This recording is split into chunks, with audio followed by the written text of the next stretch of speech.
Hi guys, it's Jaden from Saskatoon Truck Centre. This is stock number 3736P. It's a 2012 Ford E-450 with a 16-foot van body. This guy's got 161,000 K. It's an ITB 16-foot body. It's got the wind deflection bubble up top. Tires are like new all the way around.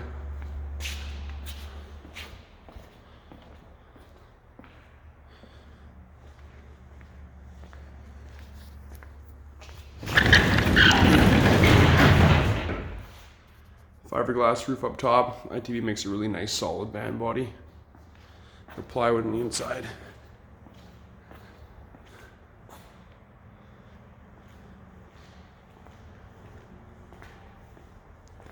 This van's a bit of a rarity because it has full power options, which doesn't come very often in a cube van.